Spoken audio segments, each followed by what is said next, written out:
Exactly কী কী কারণে আমি সোলারে যাওয়ার সিদ্ধান্ত নিয়েছি সেটা এক্সপ্লোর করবো আজকের ভিডিওতে। কিন্তু তার আগে বলি, এই ঘোড়ার ডিমের গ্রিডের বিদ্যুতের উপর আমি আর বিন্দু পরিমাণ ভরসা করতে পারতেছি না। তার কারণ ইলেকট্রিসিটির প্রাইস কিন্তু বাড়তেছে এবং ভবিষ্যতে এটা আরও বাড়বে বলেই ধারণা করা যায়, অ্যাটলিস্ট ডেটা তাই বলে। এবং দ্বিতীয়ত, প্রতিদিনের নিয়মিত লোডশেডিং তো আছেই, তার উপর যতক্ষণ বিদ্যুৎ থাকে ততক্ষণও ভোল্টেজ ঠিকমতো দিতে পারে না। এই এক্সট্রিম ভোল্টেজ ফ্লাকচুয়েশনের কারণে আমার ইউপিএস সহ আগের পিসির পাওয়ার সাপ্লাই, মাদারবোর্ডের ব্যাটারি এবং কেসের সুইচ সহ নষ্ট হয়ে গেছিলো। এই দেন আলাদা করে সুইচ বানায় নিছি। ইভেন আমার বর্তমান পিসির পাওয়ার সাপ্লাইটাও একবার নষ্ট হয়েছিল, যেটাকে আমি ওয়ারেন্টিতে পাঠায় রিপ্লেস করে আনছি। আর এসব ছাড়াও ভোল্টেজ কম থাকার কারণে যে আপনার বিদ্যুৎ বিল একটু বেশি আসে, এটা কোনো ভাবছিলেন আপনি? আমি নিজেও এটা প্রিভিয়াস ভিডিওতে মিস করে গেছিলাম আনফর্চুনেটলি। আজকে কিন্তু এই বিষয়টাতেও কিছুটা আলোকপাত করব। তো এইসব যাবতীয় পরিস্থিতি বিচার বিবেচনা করে আমি আমার প্রিভিয়াস ভিডিওতে অ্যানাউন্স করছিলাম যে আমি সোলারে চলে যাচ্ছি। সো এইসব বক্কর চক্কর গ্রিডের উপর আমি আর ফুললি ডিপেন্ড করতেছি না। আমার যে পাওয়ার স্টেশনটা আছে এটা solar compatible, so I am planning to go solar যতটা পসিবল। এখন সূর্যের তো গ্রিডের মধ্যে আমি বিল দিব বেশি, কিন্তু সার্ভিস পাবো পাতলা খিচুড়ির মতো, এটা তো হইতে পারে না।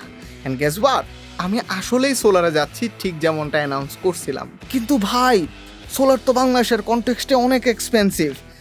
Kind of, but not really. Let's say Rahim নামের এক লোক সিদ্ধান্ত নিল সে আইপিএস সিস্টেমে যাবে। কেন যাবে? কারণ তার এলাকায় নিয়মিত লোডশেডিং হয়, পোলাপান ঠিকমতো পড়াশোনা করতে পারে না, গরমের ঠেলায় রাতের বেলা ঘুমানো যায় না কারেন্ট চলে গেলে, ইত্যাদি ইত্যাদি।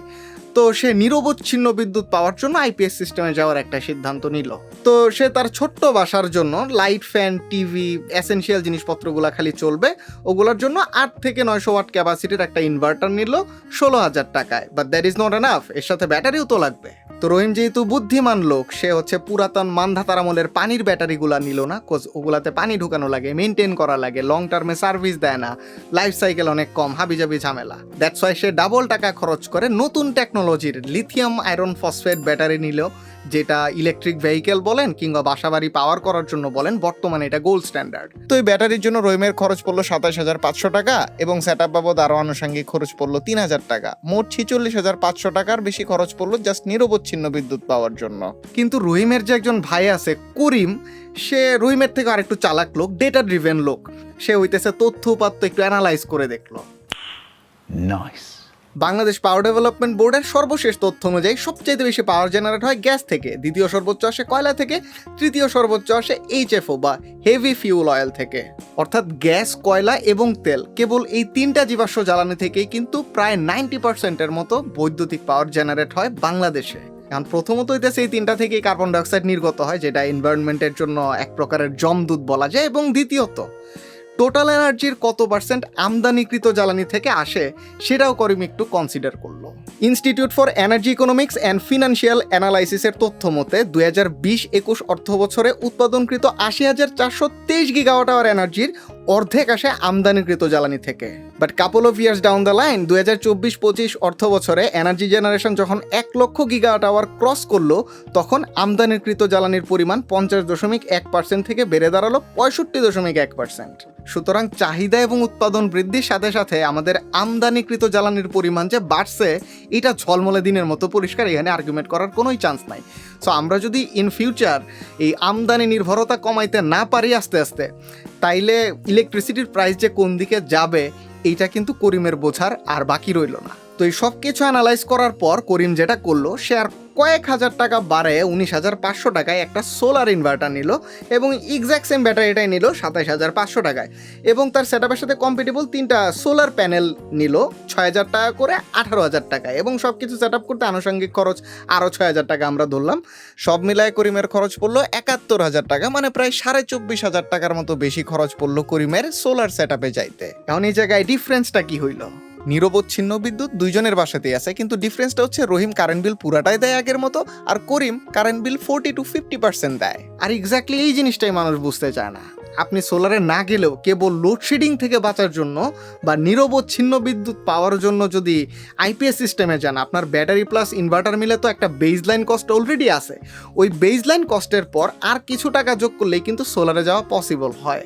এবং আলটিমেটলি সোলারে যাইতে পারলে সেটা গ্রিডের উপর ডিপেন্ডেন্সি কমায়, আপনার কার্বন ফুটপ্রিন্টটাকে মিনিমাইজ করে, পরিবেশ বাঁচায় এবং হইতেছে আপনার কারেন্ট বিল বাঁচায়, এবং যে এক্সট্রাটুকু আপনি ইনভেস্ট করছিলেন না, ইন দ্য লং রান সেটা রিটার্নও চলে আসে। এখন অনেকেই যে জিনিসটা করে, ওই যে বেজলাইন খরচটা আছে না, এটা বাদ দিয়ে একদম জিরো থেকে পুরাটার হিসাব করে, তখন কিন্তু সোলার অনেক এক্সপেন্সিভ মনে হয়।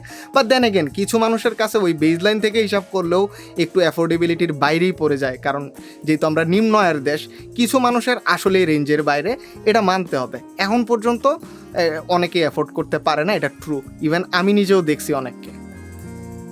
তো এই সব কিছুর ভেতরে আমি কেন সোলারে যাচ্ছি, ইটস ভেরি সিম্পল। যদি এক লাইনে বলি তাহলে দুইটা অ্যাসপেক্ট আছে, একটা হচ্ছে ফিনান্সিয়াল এবং সার্ভিসেস রিলেটেড অ্যাসপেক্ট, আরেকটা হচ্ছে এনভায়রনমেন্টাল। পুরা পৃথিবীর বায়ুমণ্ডলে কার্বন ডাইঅক্সাইড কনসেন্ট্রেশনের পরিমাণ কিন্তু দিন দিন বাড়তেছে, অলরেডি এটা 430 ppm ছাড়াই গেছে। এই কার্বন ডাইঅক্সাইড বাড়ার সাথে সাথে গ্লোবাল এভারেজ টেম্পারেচারও কিন্তু বাড়তেছে, এবং টেম্পারেচারে বাড়ার কারণে ল্যান্ডে জমা বরফ গলে সমুদ্রে চলে যাচ্ছে, অ্যান্ড সমুদ্রের যে সি লেভেল আছে সেই সি লেভেলটাও রাইজ করতেছে। নট অনলি দ্যাট, এই রাইজ করার যে রেটটা, ওই রেটটাও বাড়তেছে, ইনক্রিজিং রেটে সমুদ্র লেভেল রাইজ করতেছে। এই ম্যাসিভ পরিমাণ কার্বন ডাইঅক্সাইড যেটা আমরা প্রতি বছর যোগ করতেছি বায়ুমণ্ডলে, এর একটা বিশাল অংশ কিন্তু সমুদ্র অ্যাবজর্ব করে, কিন্তু আমরা এত পরিমাণেই ছাড়তেছি, এটা সমুদ্র অ্যাবজর্ব করে কুলাইতে পারতেছে না, বিধায় সমুদ্রের পানি দিনকে দিন অ্যাসিডিক হয়ে যাইতেছে, সামুদ্রিক কেমিস্ট্রি পাল্টায় যাইতেছে, কোরাল রিফ মরে যাইতেছে, এন্টায়ার ইকোসিস্টেম নষ্ট হয়ে যাইতেছে। বায়ুমণ্ডলের ময়েশ্চার বেড়ে গিয়ে ঘূর্ণিঝড়গুলো বিধ্বংসী হয়ে যেতেছে, যেটা আলটিমেটলি আমাদেরকেই ক্ষতি করতেছে। এন্টায়ার বায়ুমণ্ডলের কেমিস্ট্রির দফা করে দিয়ে আমরা ওয়েদার প্যাটার্ন পর্যন্ত পাল্টায় ফেলছি, যেখানে বৃষ্টি দরকার নাই সেখানে অতিরিক্ত বৃষ্টি হইতেছে। They got half the year's rainfall in just 5 hours. Half the year's rainfall in 5 hours. So these crops are all destroyed. Yeah, destroyed. Your back is breaking doing this, and then you get one unseasonal rainfall. It's absolutely like the last straw on the camel's back. কৃষকের ফসল নষ্ট হইতেছে, মানুষের জীবন ভাইসা যাচ্ছে, আর যেখানে বৃষ্টির দরকার ওখানে খরা লাইগা যাচ্ছে। So that causes drought. more drought in places that are already too hot. Yes. Is this throughout the entire planet, or is it just this particular region right No, here? expected the whole world. And what about my home state of California here? Not looking great, I'm afraid. Oh my God. এবং আমরা যদি carbon dioxide emission কমাইতে না পারি, ভবিষ্যতে যে এগুলা কি পরিমাণ সিভিয়ার আকার ধারণ করবে, you have no idea. It's not like যে কার্বন ডাইঅক্সাইড বেড়ে খালি পৃথিবী গরম হইতেছে, গরম বেশি লাগবে, ফ্যানটা এসিটা ছেড়ে দিব, দ্যাটস ইট। না ভাই, আমাদের প্রত্যেকটা মানুষের জীবনকে পরোক্ষ বা প্রত্যক্ষভাবে এগুলো এফেক্ট করতেছে, এবং you are already paying for the damage of climate change, you are already paying for it, পরোক্ষ বা প্রত্যক্ষভাবে। তো এরকম একটা নাইটমেয়ারিশ দুনিয়ার মধ্যে অ্যাটলিস্ট আমি তো আমার পোলাপানরে রাইখা যাইতে চাই না। ওরা যখন বড় হবে আমি যেন প্রাউডলি এটুকু বলতে পারি যে ফসিল ফিউল বা জীবাশ্ম জ্বালানির উপর ডিপেন্ডেন্সি কমায় আমি ফ্রেশ এনার্জি বা রিনিউয়েবল এনার্জির দিকে শিফট করার মাধ্যমে আমার কার্বন ফুটপ্রিন্টটাকে অ্যাটলিস্ট আমি হইতেছে মিনিমাইজ করছিলাম। আমার একার মিনিমাইজেশন অবশ্য কিছুই হয় নাই, বা কিছু সংখ্যক মানুষের মিনিমাইজেশন আসলে doesn't make a difference, but crore crore মানুষ যখন ওই ছোট্ট ছোট্ট এফোর্টগুলো যোগ করছিল তখন eventually it made a difference. আমি যেন এইটুকু বলতে পারি আমার পোলাপানরে যে আমি তোমাদের ভালোর জন্য ওই ডিসিশনটা তখন নিছিলাম, যেটা আরও মিলিয়ন্স অফ পিপল ওই ফুটস্টেপটা ফলো করছে পরবর্তীতে। এবং দ্বিতীয়ত ফিনান্সিয়াল সাইডটা যদি আমি বলি, বেজলাইন খরচটা আমি অলরেডি করে ফেলছি, এখন আর অল্প কয়েকটা টাকা যোগ করে সোলারে যাওয়াটা আমার কাছে টোটালি মেক সেন্স করে। আপনারা হয়তো অনেকেই জানেন, আবার অনেকেই জানেন না, আমি নেত্রকোনা মফস্বল টাউনের নিজের টিনের বাসায় থাকি, এবং আমার যে এলাকা এখানে 132 কোটি বার করে প্রতিদিন লোডশেডিং হয়, আমার ভিডিও মেকিংয়ের কাজে ব্যাঘাত ঘটে। তো ওই রহিমের মতোই আমি নিরবচ্ছিন্ন বিদ্যুৎ পাওয়ার জন্য একটা পাওয়ার স্টেশন নিয়েছিলাম, যেটা লিথিয়াম আয়রন ফসফেটওয়ালা ব্যাটারি আছে এটার মধ্যে, উইচ ইজ রিয়েলি গুড। শান্তিমতো কাজ করতে চাওয়ার জন্যই কিন্তু আসলে এটা নেয়া, বাট শান্তি আসলে শতভাগ পাইতেছি না গ্রিডের বেহাল দশার কারণে, যেটা আমি প্রিভিয়াস ভিডিওতেও পয়েন্ট আউট করছিলাম, আজকেও করতেছি। 230 ভোল্টের জায়গায় আমি 180-90 পাই, এই সর্বনিম্ন আমি 140-50 পর্যন্ত ভোল্টেজ রেকর্ড করে রাখছি। তো আমি যেটা করছি 230-এর 75% একটা লিমিট করে দিছি। এর চাইতে নিচে নামলে আমার যে ইউনিটটা আছে সে ডিসকানেক্ট হয়ে যাবে গ্রিড থেকে, তখন সে তার ব্যাটারির থেকে আমার যাবতীয় অ্যাপ্লায়েন্সেসগুলোকে হইতেছে নিরবচ্ছিন্ন বিদ্যুৎ দিবে। অ্যান্ড যদি হইতেছে ভোল্টেজ বেড়েও যায় 110%-এ রিচ করে, তখন 0.1 সেকেন্ডের মধ্যে সে ডিসকানেক্ট হয়ে যাবে। সো ভোল্টেজ বাড়লে বা কমলে দুই দিকেই আমি একটা লিমিট সেট করেছি, লিমিটের বাইরে গেলে সে ডিসকানেক্ট হয়ে নিজের ব্যাটারি থেকে দিবে আর কি। এখন এটা তো সবাই করতেছে না, এতে করে কি হইতেছে আমি বলি। আপনার বাসায় পুরাতন টেকনোলজির যে ফ্যানগুলো আছে ওরা কিন্তু লো ভোল্টেজে মারাত্মকভাবে সাফার করে, ওভারহিটিং হয়, পারফরমেন্স কমে যায় বা লাইফ স্প্যান কমে যায়। এখন ওইটার দায়ভার কিন্তু কর্তৃপক্ষ নেয় না, ওইটা ইউজারকেই বহন করা লাগে। এবং ভোল্টেজ স্টেবল রাখার জন্য যদি স্টেবিলাইজার কেনা লাগে ওইটাও কিন্তু ইউজারকে কেনা লাগে। অন টপ অফ দ্যাট ওই স্টেবিলাইজারটাও কিন্তু কিছু টাকা বিল তুলে, সে নিজে অপারেট করার জন্য কিন্তু তার একটা সেলফ কনজাম্পশন আছে, ওটার জন্য কিন্তু একটা বিল উঠে। আর ওটা ছাড়াও লো ভোল্টেজ থাকলে এমনিতেও একটু বেশি বিল উঠে, সেটা যতই হোক অল্প হলেও একটু বেশি উঠে এবং ইউজারকে এটা বহন করা লাগে। কেমনে বলতেছি, আপনার কানেক্টেড ডিভাইসগুলো যদি 1000 ওয়াট গ্রিড থেকে পুল করে 200 ভোল্টে, তাইলে আপনি 5 এম্পিয়ার কারেন্ট পুল করতেছেন, এই দুইটার গুণফল হইতেছে এই পাওয়ারটা। কিন্তু ভোল্টেজ যদি কমে যায়, অর্ধেকে নেমে আসে, নামে না অর্ধেক, বাট হিসাবের সুবিধার্থে ধরতেছে আর কি অর্ধেক।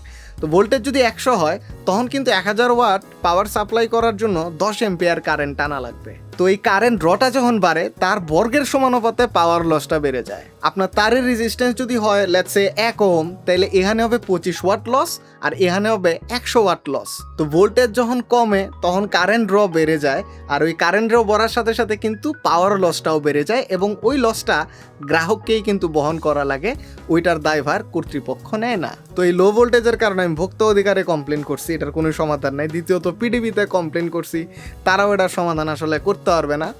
এখন যেহেতু সমস্যার কোনো সমাধান নাই, দ্যাটস ওয়াই এটারে রিয়ালিটি হিসেবে অ্যাকসেপ্ট করে নিছি, তাছাড়া আর কিছু এখন করার নাই। সো এই ডার্টি গ্রিড পাওয়ারের উপর শতভাগ ডিপেন্ডেন্সি না রেখে আর কয়েকটা টাকা যোগ করলেই আমি হইতেছে সোলারে চলে যাচ্ছি। এটা আমার কাছে টোটালি মেক সেন্স করতেছে, বিকজ আমি যে টাকাটা প্রতি মাসে সেভ করব, আমার ইনভেস্টমেন্টটা কিন্তু কয়েক বছরের মধ্যেই উঠে আসবে, অ্যান্ড দেন পরেরটুকু প্রফিট। এক্সাক্ট ক্যালকুলেশনটা হয়তো পরে যখন সোলার সেট আপ করবো ওই দিন দেখাবো না। এবং তার সাথে আরও ডিটেলসগুলো শেয়ার করব। বিভিন্ন প্রকারের সোলার ইনভার্টার আছে, বিভিন্ন প্রকারের সোলার প্যানেল আছে, বিভিন্ন প্রকারের সোলার সেট আপ আছে, তারপর হইতেছে আপনার কী কী সেফটি প্রিকশনসগুলো লাগবে, এবং হইতেছে আপনার প্যানেলের যে অপটিমাল টিল্ট অ্যাঙ্গেল ওটা কী জিনিস, ওটা কত হওয়া লাগবে আপনার জন্য, এভরিথিং আমি যা কিছু জানি পুরোটাই আপনাদের সাথে ইনশাল্লাহ শেয়ার করব নেক্সট কোনো একটা ভিডিওতে। তো পুরো ব্যাপারটা যদি সামারাইজ করি, আমাদের বিদ্যুৎ উৎপাদন ক্ষমতা বাড়া সত্ত্বেও এই সেক্টরটা আমদানিকৃত জ্বালানির উপর ডিপেন্ডেন্ট হওয়াতে একটা ক্রাইসিসের জন্ম নিছে, এবং আমরা যদি ডিপেন্ডেন্সি কমাইতে না পারি তাহলে ফিউচারে ক্রাইসিস এবং প্রাইস দুইটাই কেবল বাড়বে, কমার চান্স আসলে নাই। And this is exactly why renewable energy আমাদের জন্য একটা অবশ্যম্ভাবী ফিউচার। আলটিমেটলি আস্তে আস্তে আমাদেরকে ওইদিকে শিফট করা লাগবে, today or tomorrow, but sooner is better. তো অনেক ধরনের রিনিউয়েবল এনার্জি সোর্স আছে, তার মধ্যে ব্যক্তিগত পর্যায়ে সবচাইতে প্র্যাকটিক্যাল হচ্ছে সোলার। তো সোলারের ইম্পর্টেন্স কমিউনিকেট করতে গিয়ে তার সাথে এই ভিডিওতে আমি সরকারি সার্ভিসের অনেকটা ক্রিটিসিজম করে ফেলছি। ইটস সিম্পলি বিকজ আমি জিনিসটার উপর বিরক্ত, এই কারণেই করছি। ফ্রাস্ট্রেশনটা ভ্যালিড, বাট দেন এগেন এই দেশেই যেহেতু থাকা লাগবে সেহেতু সরকারের কাছে আমার একটা চাওয়া আছে। আমি কি চাই সেটা বলি।